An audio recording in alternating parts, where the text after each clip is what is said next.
Hi everyone, I'm going to show you a couple of tips today. I'm a trained prop maker, so I know little bits and bobs and things about making and all that kind of stuff, little magic tricks. So I want to paint this pole today. We're going to put a curtain on the stairs because it's quite drafty. So as you can see, it's got a little layer of like a light varnish on it. It's not hugely shiny, but it's still too glossy to stick any paint to. We've got two options here. You could put on an undercoat, which is time consuming, and then you have to wait for it to dry. It's not my favourite way to do things. It depends what it's for. For me, which I'm going to show you now, much quicker, is I'm going to sandpaper it, sand it. So I've got some old birthday paper here, a bit crinkled. I'm just going to lay that out. I'm not going to do the whole thing because it's going to take me a little bit of time. So I'm going to sand it now. I'm going to tell you also about sandpaper. This is an 80. Okay, so 80 is quite fine.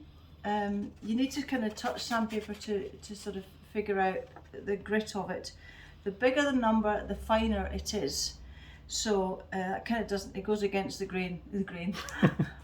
But that's what it is. Okay, so I've done a little bit here just now. So the reason I'm doing this is you take off this slippy bit. It makes sense.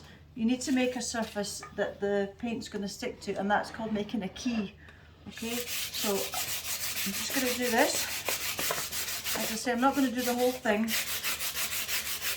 And you might find you want sandpaper that's slightly more gritty than this, but this seems to be doing the job okay.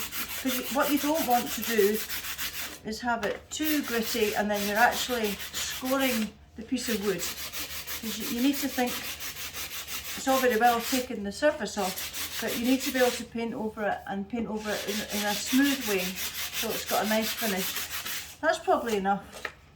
You can see there, this bit's still a little bit shiny and that bit's gone matte. Okay, so we'll get our paint. Should always stir it.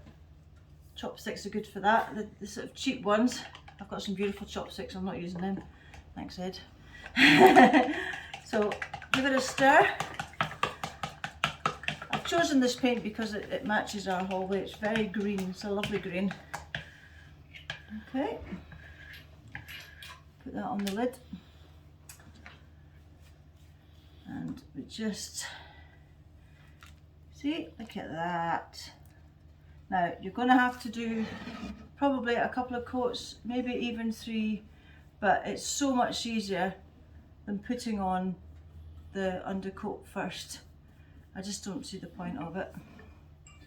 Okay, so yeah. And once I've taken all the varnish off the whole thing, then I'll just paint the whole thing. It doesn't take long to dry because it's not a gloss paint. I'm going to put this down and it's going to lean on the paper now and ruin that side. But you can lean it on different things so that doesn't happen. Other chopsticks actually. And just another wee hint thing I was going to tell you about is if you're only doing a small thing, you can buy little tester pots. This will probably cost you £1, £1.50, and then you don't have to buy a big pot. Okay, so easy peasy. Good luck. Hiya, me again. I just thought of a couple of things that I'd like to tell you about that are really good tips. These are the bits that the curtain rail is going to sit on, and they're really difficult to paint because whatever you do, you're going to be holding it, whether it's this end or this end. So what I do, because there's already screw holes in there, put some kind of screw thing. These are big things that I found. So you just put it in the end, and that means you can paint like that. Okay, so you've got a choice. You can lean it when it's still a bit wet, or you can take it off, do half at a time and dry it like that. So it's up to you which way you want to do it. The other thing I was thinking of when I was doing this actually is try and, it's not so important with these, but when you're sanding wood, try and go with the grain, because if you go against the grain you're going to get scratches in the wood, and that's not nice. It will show up when you paint it. The other thing is we bought this curtain reel from a charity shop, and we try and get as many things as we can from charity shops. When we sold our homes, we gave away, as you know, about 90% of our stuff, 2 houses full of stuff. So it all went to charity mostly. So now we need stuff again, but we don't want to keep buying stuff, so it keeps going back into landfill and everything. So we're very mindful of that, and we try and buy things from charity shops. Obviously money's going to the charity shops as well, things don't get thrown out, which is good. So we do that as much as we can, and we'll show you other things as we go along that we'll be doing that with. The one other thing I did mention I was made a kerfuffle of earlier was when you're putting down your pole here. What I've done is I've put down a couple of chopsticks. These disposable chopsticks are great. They're made of wood, and they go flat because they've got flat edges, so you can just lean things on it like that. So really good for small things. I think that's everything. Yeah, have fun.